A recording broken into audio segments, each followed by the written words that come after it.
Good evening. Welcome to Elmore Church of Christ. This is our Wednesday night Bible study. It's so good to see everybody here tonight. Hope everybody's doing well. A few mentions about sick, and then I'll open it up for additional sick requests. We want to continue to remember Sonny Gillum. He's at home now, so that's good. But him and Becky, we want to continue to remember them. Linda Stevenson, we want to remember her. Steve and Amanda Lightfoot, Ruth Beasley, as she, I guess, is going into rehab from breaking her leg. We want to remember them. Johnny Rose was diagnosed with COVID. We want to remember him. Stan Taylor, we want to remember Stan and Kathy. David Hester's mother, Mary. And then there's several others in our bulletin. I'll go ahead and open it up, additional sick requests. Any additional sick requests? I was going to say, my mom, Mary Ann Hester, had a fall yesterday, and they took, she was taken to the emergency room up there in Clarksville, Tennessee. They put 3 staples in her head. She's doing well, though, now, afterwards. In fact, we talked to her today, and she's back home. So continue to keep her in prayer. So David Hester's mother, Mary, had a fall, and she had to go to the ER and get some staples, and she's back home doing better. That's good to hear. Bree Hester, our daughter-in-law's father is back home. He did get a feeding tube, and they're trying to build him up to where he can start chemo. Okay. Any others? If you would, turn your songbook to number 667. 667. David will lead us in an invitation song at appropriate time. Brother Dallas be doing our Devo this month without prejudice. Go ahead, Dallas. Thank you. Thanks, Sarge. Good evening. Hope you're all doing well tonight. So good to see you. Glad to be here with you. To our digital audience, we love you. We're praying for you, and we hope to be back with you soon. Thank you for tuning in. Hope you'll stay in touch with us digitally and hopefully in person as well. Thank you all for listening to me. I know I can be a little silly and aggravating sometimes, but I really appreciate this opportunity. As you know, I like to start with something funny, and so there's this old man who had begun to lose his hearing, and it got to the point to where he finally went and saw his doctor about his hearing loss. He went in and he said, "Doctor, I'm losing my hearing. I can't hardly hear anything." The doctor said, "Look, we have just the fix for you. They have released a new hearing aid, and I think it will restore your hearing to 100%. So he gave him the hearing. He said, "Well, that'd be great." Took the hearing aid, put it in his ear, went home, and they rescheduled for 2 weeks later to have a checkup. 2 weeks later, the man walks in, and he says, "Let's do your hearing test." And turns out his hearing is 100%. And the doctor looks at the man, and he said, "Wow, this is so great. Your family must be so excited about this." And he said, "You know," he said, "I haven't told them." He said, "All I've been doing is sitting around the house listening. And I want you to know, I have rewritten my will 3 different times." Grab your Bibles and turn to Proverbs chapter 9. We'll be looking at Proverbs. Y'all all know that I'm addicted to Proverbs. I think it's a very easy place to get into Bible study. There's 31 chapters in it. There's generally 31 chapters, 31 days in a month. So it makes it easy for a guy of short attention span like myself to keep up with. And so I highly recommend daily devotions in the book of Proverbs. Not only that, I probably need it more than anybody else in here. So today is December the 9th. So we're going to look at Proverbs chapter 9. Specifically, we're going to look at 2 different sets of verses. The first 4 verses and the last set of verses. All right, so the first set is verses 1 through 4. I'll read that now. And I'll be reading from the English Standard Version. It says, "Wisdom has built her house. She has hewn her 7 pillars. She has slaughtered her beasts. She has mixed her wine. She has also set her table. She has sent out her young women to call from the highest places in the town. Whoever is simple, let him turn in here. To him who lacks sense, she says, come eat of my bread and drink of the wine I have mixed. Leave your simple ways and live, and walk in the way of insight." Then jumping down to verse 13 through 15. "The woman folly is loud. She is seductive and knows nothing. She sits at the door of her house. She takes a seat on the high places of the town, calling to those who pass by, who are going straight on their way. Whoever is simple, let him turn and hear. To him who lacks understanding, she says, stolen water is sweet, and bread eaten in secret is pleasant. But he does not know that the dead are there, that her guests are in the depths of Sheol. Two seemingly similar voices, they're calling out in the world today. You know, the media mocks at this. I'm sure you've seen different shows to where somebody will have this inner turmoil, and a devil will pop up on one shoulder, an angel will pop up on the other shoulder, and they'll have this little conversation back and forth, but they want to mock this. But in reality, just as it's pictured here in Proverbs chapter 9, there are two voices calling out. Looking in this chapter, I think there's three observations that I'd like to make tonight. The first is both are calling out. We've got two voices that are constantly calling out to us as either Christians or people living our lives today. We see in these verses both have voices raised to attract attention. From this, I glean two different insights. One, there is a right way and a wrong way. There's always going to be a right way and a wrong way, and they're both going to be calling out to us, right? There's not a lot of gray area I don't see pictured in Proverbs chapter 9. You know, a lot of people want to make up this idea that there's a lot of gray area. There's stuff that you really can't know. But I don't think that's pictured here in Proverbs chapter 9. I think there's God's way, the right way, and there's a wrong way, right? Let's not live in a lot of gray area. The second observation from this first observation I'm making, or the second thing I noticed, is the right way can be found if we but listen well enough. Sometimes the excuse might be heard, well, there wasn't a good choice. There wasn't the right thing to do. It was just the difference between two evils, right? I would say to that, either you've listened to the wrong voice already, or you weren't listening hard enough for the right way. So there's always a right way that can be found if we only listen hard enough. Second observation, there's only two voices, not three. You know, sometimes in our world today, people want to have the best of both worlds, right? They want the wisdom that is calling out, but they also want the fun or the pleasure that they see on the side of folly, right? And so they try to create their own third voice that is their way, right? I can just mesh the two. I can have a little of this and a little of that, and I'll be all right, right? But that's not what I see pictured here. Some would try to live with a little wisdom and a little folly, but it is evident from the destinations that we just read about that you must choose one or the other.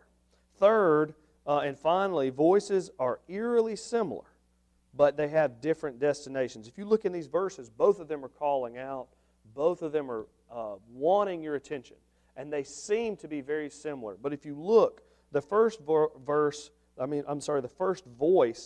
that destination is found in verse 6. Leave your simple ways and live. Walk in the way of insight. The second voice's destination is found in verse 18. That verse says, he does not know that the dead are there, that her guests are in the depths of Sheol, or the depths of the grave. Every day voices call us, in social media, our friends, our family, in entertainment, the radio, whatever you can think of, voices are calling, and we have a choice to make. Be wise in our decisions or be foolish in our everyday decisions. And sometimes we don't think about these decisions as being life or death, but oftentimes these decisions can set us on a path that leads to either life or death. As we go about our lives, we have to choose what voice to listen to, remembering that these choices will be visible to those that surround us and those that are around us. This week, I want to be a careful chooser in the things, in the voices that I listen to, in the voices that I paid heed to. I hope you will as well. Maybe tonight, you have failed to answer the call of wisdom, the call of Jesus to be saved. Or maybe tonight, you've been listening to the wrong voice. You've been a Christian, but you've been listening to the wrong voice, and you want to change that and make that right tonight. Tonight is a great night. We have a family here that will pray for you and lift you up. And if you want to know the way to salvation, there are plenty of people here that can point you in that direction. Whatever you need tonight, once you come as together we stand and sing.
preaching career, but that was just a very interesting side note to that. This is the Detroit Church of Christ. Now, we've got to be very specific. It's Detroit, Alabama. Because so many people get confused with Detroit, Michigan. That's the reason why I say that with term firmly planted in cheek. I have driven through Detroit, Alabama many times. It doesn't take long to pass through Detroit. It's not as bad as you have the welcome and the departure sign on the same side. It's not that bad. But it's a small community. But in contrast, the Detroit Church of Christ has always been for the size of a little town it is, has always been a good congregation as far as the size, the number of youth that's been there. YouTube can't hear you. Start over. No. Here, let me swap. That's hard. I'm so sorry for all of you. For all of you who have not been hearing me. I'm not reaching your pocket. You wouldn't find much there. So sorry for the technical glitch there. Y'all that have been watching on video have not heard anything that I've said. Well, I'm not going to go back over all of it. If you've seen the PowerPoint, you've in essence heard what I've been saying up to this point. But this is, of course, as I mentioned, the Detroit Church of Christ, which still meets today and is a good congregation. Now, this is a picture of several gospel preachers, and I think this was taken at the Freed Hardeman lectureship, but I'm not certain. The picture, the building doesn't automatically look familiar to me. It could very well be in front of a building there in Vernon for a protracted gospel meeting. But the interesting thing is who is gathered there. Gus Nichols, W.A. Black, Purvey Nichols. You may not know Purvey Nichols. That was one of Brother Gus Nichols' brothers who preached. Brother Purvey was a longtime gospel preacher in Walker County. So there's at least 3 gospel preachers that are gathered there in that group of men. Great gospel preachers, great servants of the Lord. Oh, John Wheeler, I forgot about John Wheeler, who is the son of Charlie Wheeler that I mentioned early on in our study of Lamar County, who baptized thousands of people. Well, that's his son that you see there. Dan Wheeler, who was with Faulkner University, is related to the Wheelers that I've talked about in this presentation. He didn't know that until I mentioned it to him that he knew about the connection. He didn't know about the connection to my family through he would be his uncle and my grandfather knew each other very well and were preaching in the same area at certain points in their early life. This picture was taken at the Good Springs Church of Christ in Walker County, and you recognize the man in the middle. That's Gus Nichols. On the left, though, that's Wendell Winkler, a young Wendell Winkler. Brother Winkler, if you remember, was the dean of the College of Biblical Studies at Faulkner several years ago, chairman of the Bible department, I might say. And, of course, longtime gospel preacher. His sons became gospel preachers and well-known in brotherhood. Brother Winkler was likely directing singing for this event. The best we can tell, it was the dedication of the new building at Good Springs. Now, the individual in the middle is Gus Nichols. He is either telling a joke because Brother Winkler is grinning like a possum, or he is leading a song. We don't really know for sure. If you look carefully at the picture, if you could see it close up, you would see Brother Nichols' gold tooth. He had a gold tooth, by the way. And you could see that prominently displayed. By the way, his tie is fairly out there. This is like 1955, 56 probably. And that tie is a little bit involved. Well, the one person on the right is my grandfather, S.F. Hester. And what strikes me about him is he's wearing that suit. Now, that's where I get the idea for the loud suits right there. Is right there. I'm sort of known for that in a lot of areas. Even though my tendency, my instinct is to go dark, I still have all these bright colored suits because of her, of her influence. But at any rate, I was going to tell you about this. This was taken at Good Springs after the building was built, when they were dedicating the building to be used. My grandfather preached there 2 different times. First time he preached at Good Springs is when they were located down the road, literally, at what was called Short Camp. It was the Short Camp Church of Christ originally. He left and preached in Osceola, Arkansas, came back and preached at Good Springs. He did the same thing at Osceola. He had preached at Osceola at one point in the late 40s, early 50s. Then he came back to Osceola in the 1960s.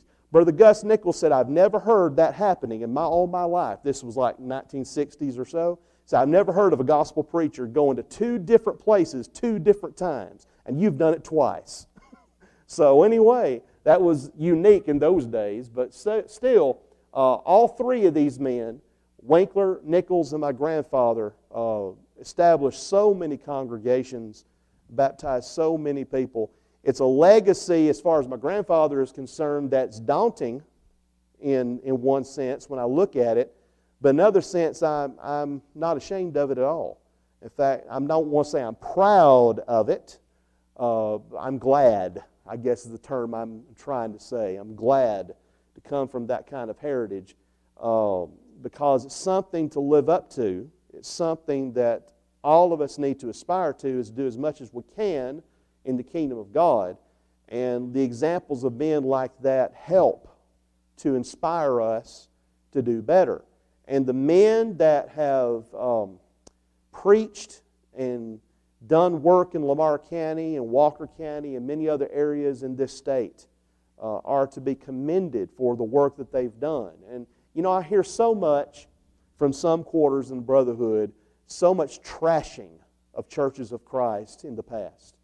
And they want to just trash our heritage and trash our history and say that, you know, we were mired in legalism, we were mired in this, we were mired in that. And aren't you glad we have now embraced the great blowing winds of freedom and that we now know liberty? And, well, if you read the writings of Brother Nichols and others from those days and study their sermons and listen to the recordings of them, these men were deeply spiritual. They had a deep relationship with God and Christ. And they grounded it and rooted it first and foremost in Scripture. And it's interesting to me that many of the questions that we come across today that are raised by those on the left end of the spectrum who want us to have an ecumenical union with so many denominational groups, the many, many questions and issues that they raised have already been addressed by these men. If we'll simply go back and read what they wrote and listen to what they said, they wrestled with those questions. They dealt with those issues. And they answered them. They answered them from the Scriptures.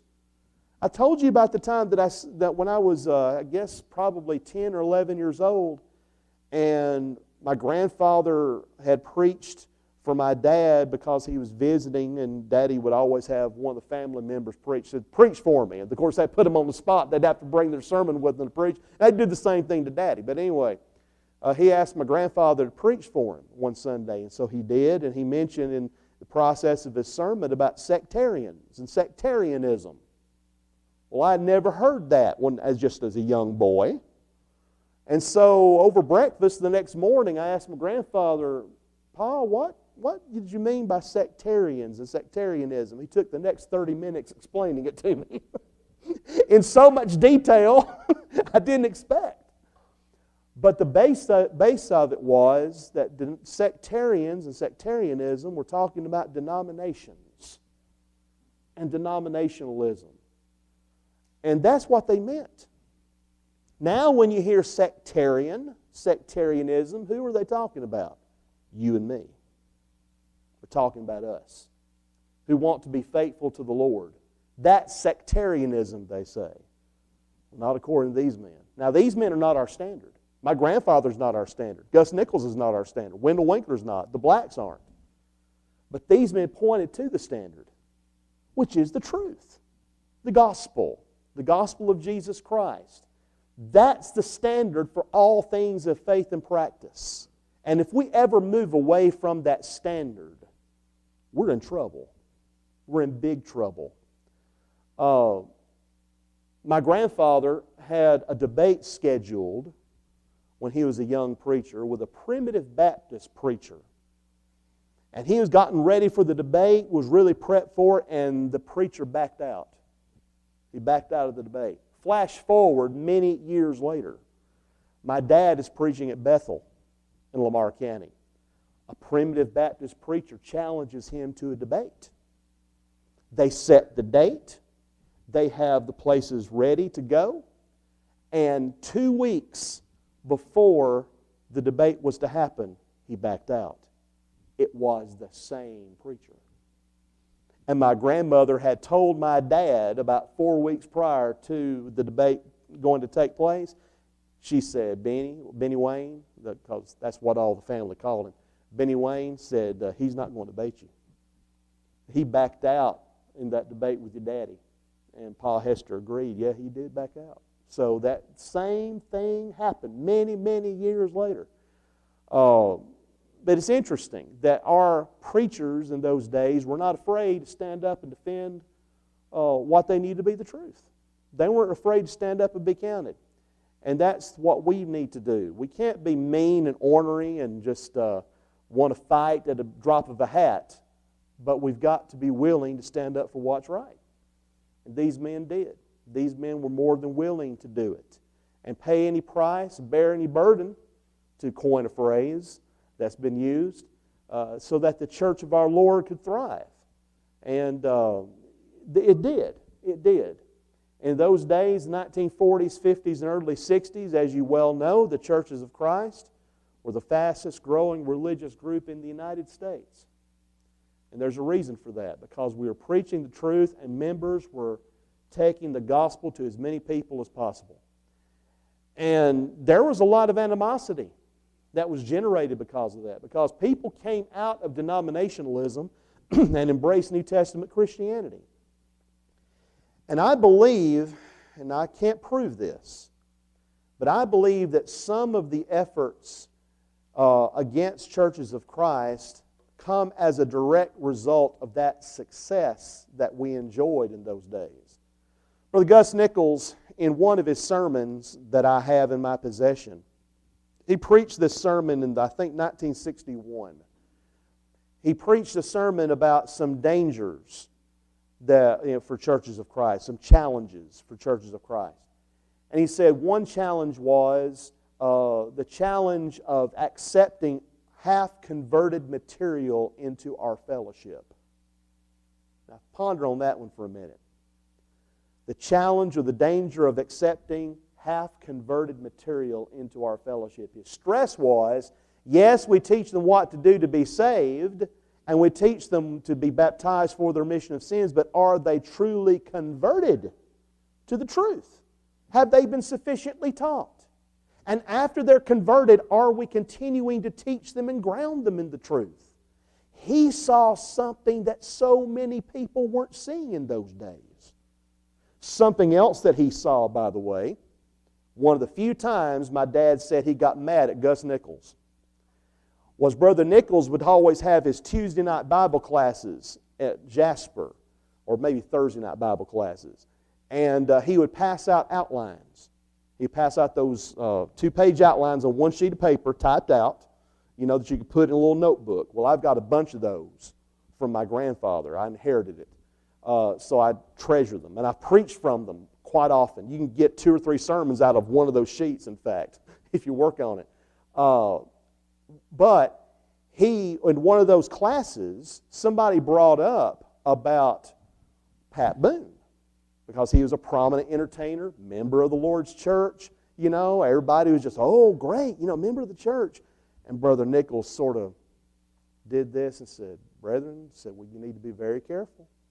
You need to be very careful about elevating entertainers, even though they're members of the church, to a high status. He was sort of casting a little bit of question.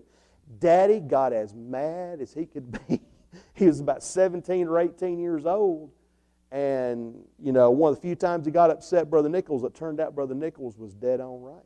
He saw something that many other people weren't seeing. Well, flash forward to the late 1960s. My dad was preaching in Paducah, Kentucky at the Sunny Slope Church of Christ, and Pat Boone appeared on the 700 Club. Well, my dad wrote an article about it in the church bulletin that was sent out widely and caught flack over it. How dare you call him into question? Daddy said, I watched the television program. I heard what he said. And the fact is, Brother Nichols, all those years prior, had seen something that no one else was seeing. And now, of course, now we see Pat Boone doing those commercials for whatever it is that's advertised constantly on Fox News, and he's not a part of us anymore. There's a whole story that goes along with that. But still, these men had insight. They could see things that other people couldn't because of experience, because of Bible knowledge, because of things they could really tell that other people couldn't. And of course, we know the tragedy that hit the Winkler family following Brother Winkler's passing. One of his grandsons, of course, murdered, and we, of course, followed that, I'm sure, on television. Dan, Brother Winkler's son, whose son was the one that was murdered, has talked often about that incident, about how he and his wife have coped with it and dealt with it, and they, of course, forgave the young lady that had done it, in part because they want a relationship with the grandchildren. And, of course, they still have a relationship with them. But here's the kicker. They have a relationship with her. They have forged a relationship once again. And he's talked about that and opened up his heart about it to preachers.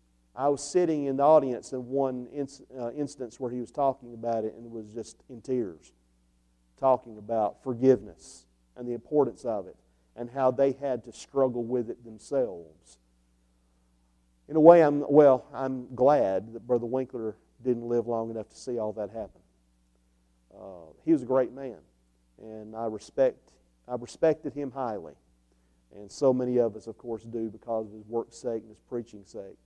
But what I'm trying to say is these men of that generation were dedicated to the Lord. And we've got to emulate that dedication. We've got to emulate that zeal. We've got to emulate their fidelity to truth, their fidelity to Scripture. Because if we don't, the church is going to suffer.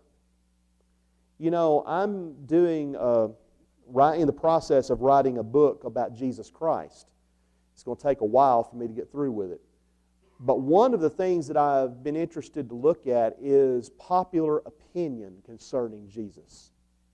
You know, popular opinion concerning Jesus has tremendously shifted from the years that these men were preaching.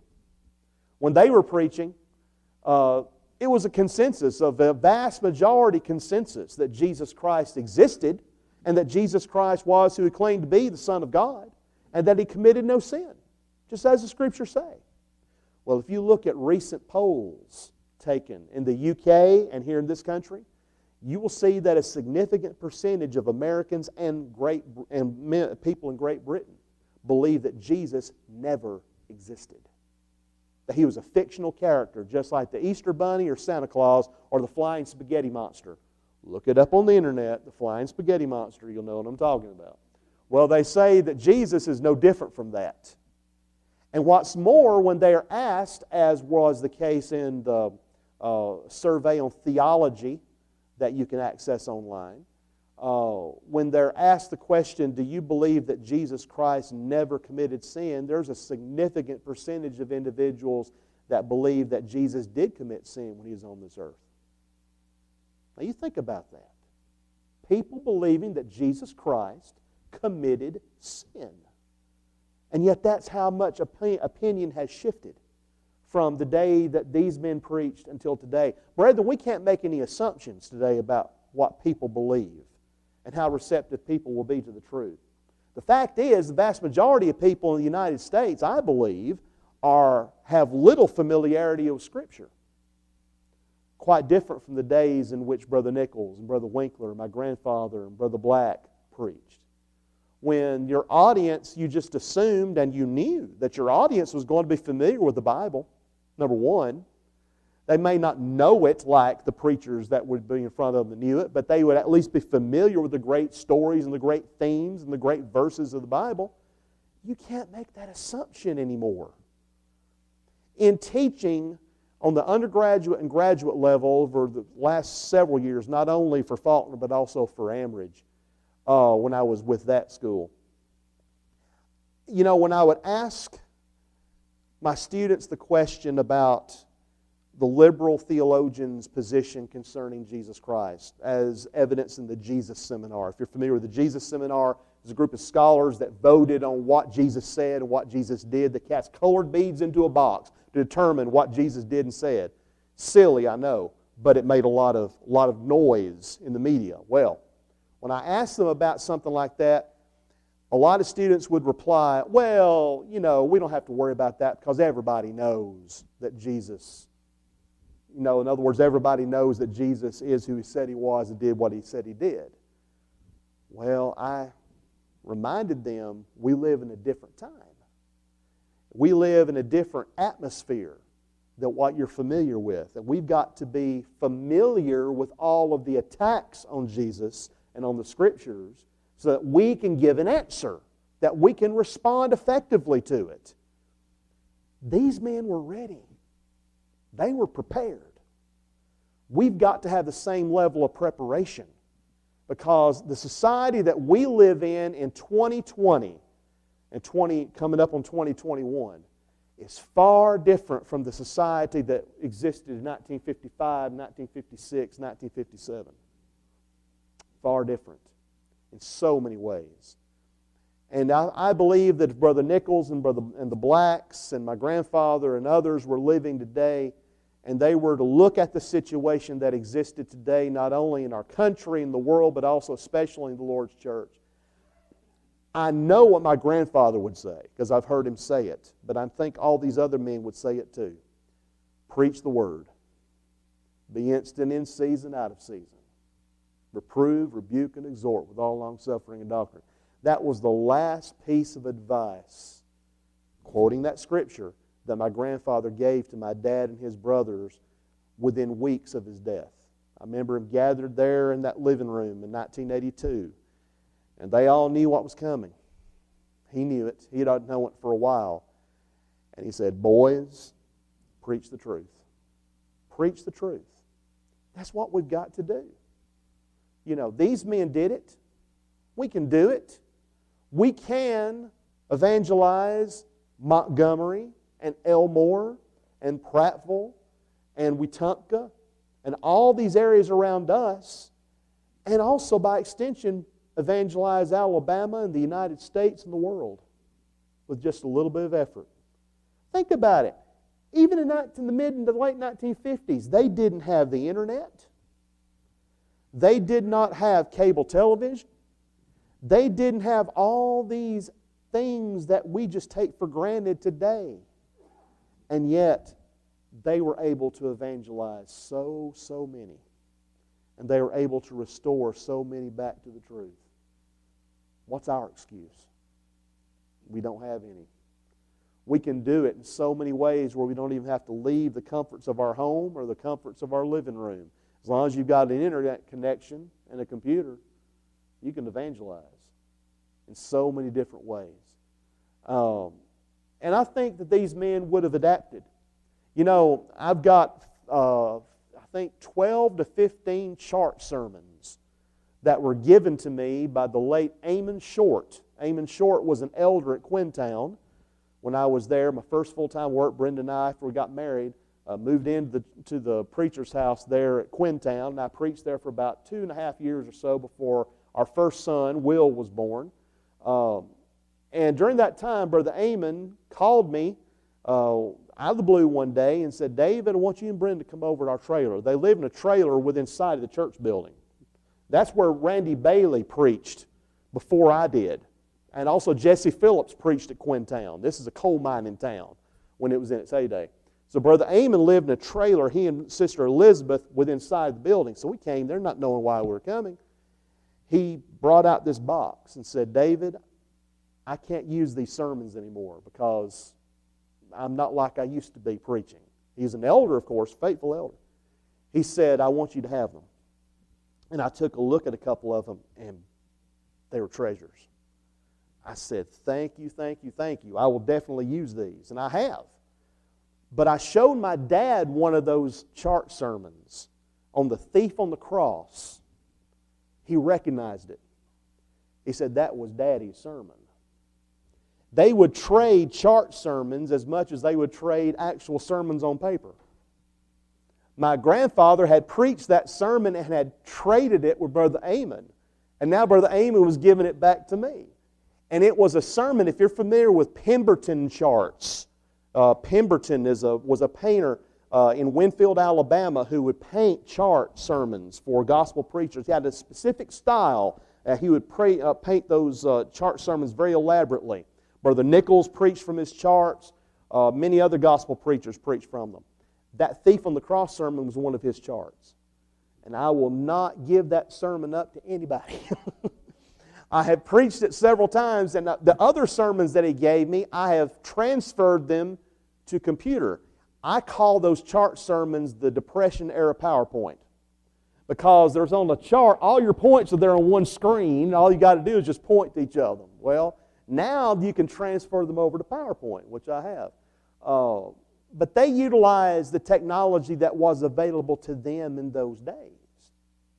And I have to believe that if they were still living today, that they would easily adapt to the technology that we have. Because they were looking for innovative ways to get the same truth across. And that's what we've got to do. That's what we must do to be able to get the truth out and to spread the gospel. I've been talking, and I haven't thrown the floor open. Do you have any questions, comments, or snide remarks? Yes.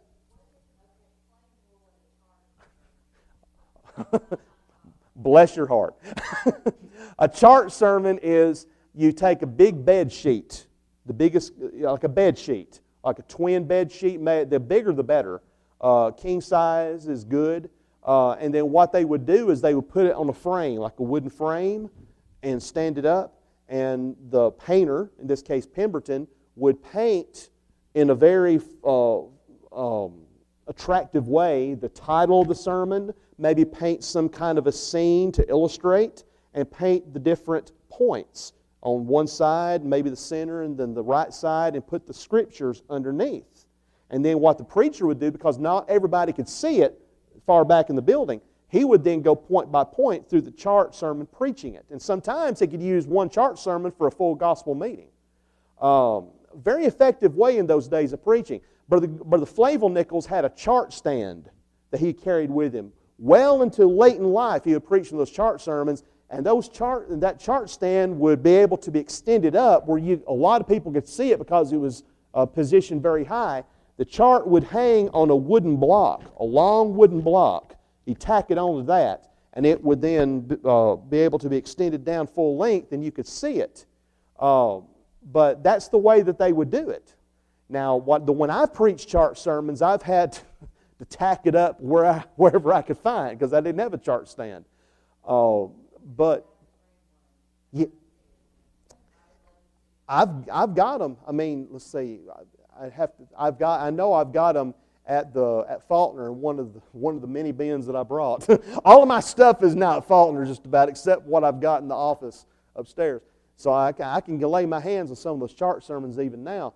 The one of the thief on the cross is perhaps the most elaborate one. It has a giant cross in the middle, a giant painted cross, and it's just in different colors. You know, you can tell the quality of the painting is just unreal. But Brother Charlie, I'm sure, can explain more about those chart sermons too. Did you ever preach from any, Charlie?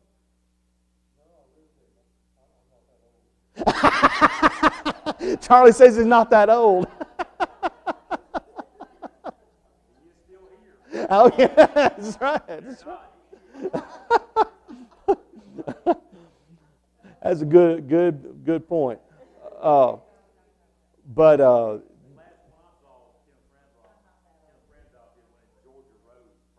Yes. My dad had a chart sermon, and I think Pemberton painted it, called Where Millions Miss the Way. And it was talking about the cycle of life, from birth through life and then death, where you go, to heaven or hell. And of course, it is all in elaborate position. You've seen that kind of sermon before in different ways. He preached that chart sermon in many gospel meetings that he held over the years. Those chart sermons converted a lot of people to the truth. In fact, interesting story about Pemberton. Pemberton was not a member of the church when he began to paint those chart sermons. In fact, what happened was Brother Nichols, thinking ahead, knew about Pemberton's talent and asked him to paint him a chart sermon. So he used his backyard where he would stretch out the sheet, and he would have his wife, of course Brother Nichols would draw out what he wanted for Brother Pemberton to paint. And so Brother Pemberton would ask his wife to look up the Scriptures for him, and she would read the Scriptures to him as he was painting the chart. And as a result, he was converted. He obeyed the gospel through painting one of those chart sermons, and then began to paint chart sermons for many gospel preachers. In fact, he advertised in the Gospel Advocate at one point his services in the 1950s for painting chart sermons for any preacher who was interested in it. Very talented individual. In fact, if you go to restorationmovement.com, I can almost grant you there'll be something on there about Pemberton that you can read about him in more detail. That website from Scott Harp is just a tremendous resource in so many ways. Any other questions or comments? All right. Well, you've been a very kind audience in spite of our technical difficulties, and I appreciate those of you online being patient with us. Next Wednesday night, we'll start our series on cults and cultism, and I hope you'll be interested.